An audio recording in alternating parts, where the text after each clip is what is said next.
Salut à tous! Voilà, la première journée est terminée. On parle maintenant de la deuxième journée. On va tout de suite voir le programme ensemble. Les Bruins de Boston reçoivent les Predators de Nashville. Les Predators qui restent sur une finale de Stanley Cup. Alors que Boston, même s'ils se sont qualifiés, ont un peu de mal à être constants. Malgré le fait que Boston soit les favoris pour la plupart des experts et qu'ils jouent à domicile, je vois plutôt les Predators rester sur leur lancée et gagner ce match. On verra ensuite les Sabres de Buffalo jouer contre les Canadiens de Montréal. Les Canadiens n'ont pas vraiment fait une très bonne pré-saison. Les Sabres viennent de signer Jack Eichel pour 8 ans, 10 millions. Est-ce que ce joueur les vaut? Moi je ne crois pas. Il n'a encore rien prouvé. Je vois un match serré. Les experts donnent les Canadiens favoris. Moi je n'en sais rien du tout. Pour moi c'est très compliqué. Je mettrais plutôt les Sabres. On finit par un match à New York. Les Rangers reçoivent l'Avalanche du Colorado. L'Avalanche, une équipe catastrophique l'année dernière, qui n'a rien fait pendant l'intersaison pour changer quoi que ce soit. Les Rangers, une équipe solide. Donc pour moi, sans hésiter, New York, ce soir, doit gagner. Il y aura deux matchs à 1h30.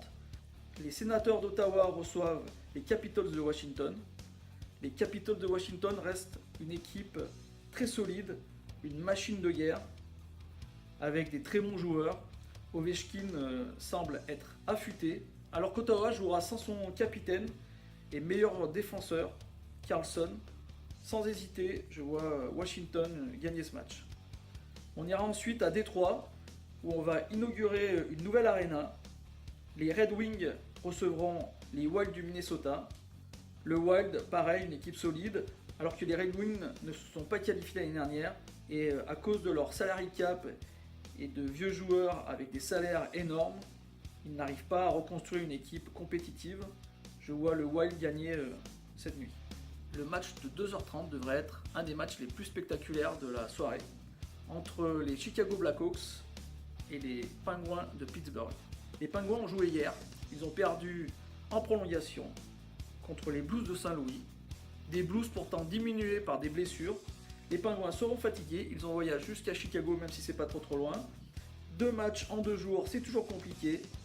Les Blackhawks sont favoris et pour moi, ils gagneront. On passe aux deux derniers matchs, les matchs dans l'Ouest, ceux qui se déroulent à 4h du matin pour nous les Français. On a Anaheim qui joue contre l'Arizona. Les Ducks, une équipe solide qui a réussi à être en finale de la conférence Ouest la saison dernière. Alors que l'Arizona, c'est une équipe pleine de jeunes. Cela peut toujours créer des surprises, mais je vois en ce début d'année la solidité gagner contre la jeunesse. Donc les Ducks, vainqueurs. Et on finit par les Kings de Los Angeles qui reçoivent les Flyers dans leur périple de l'Ouest américain. Les Flyers ont joué la nuit dernière contre les Sharks de San Jose. Ils ont réussi à gagner grâce à un hat-trick de Wayne Simmons. Mais comme pour les Penguins, 2 matchs en 2 jours, en plus à l'Ouest, décalage horaire. Pour moi, ils vont être fatigués, même si c'est le début de la saison. Et les Kings sont favoris. Et effectivement, je les vois gagner. Voilà ma courte analyse sur les prochains matchs de la NHL. J'espère que ça vous a plu. Si c'est le cas, n'hésitez pas à mettre un petit like, à mettre un commentaire. Et je vous dis à bientôt. Pas de vidéo jusqu'à lundi, mais on se retrouve lundi. Ciao!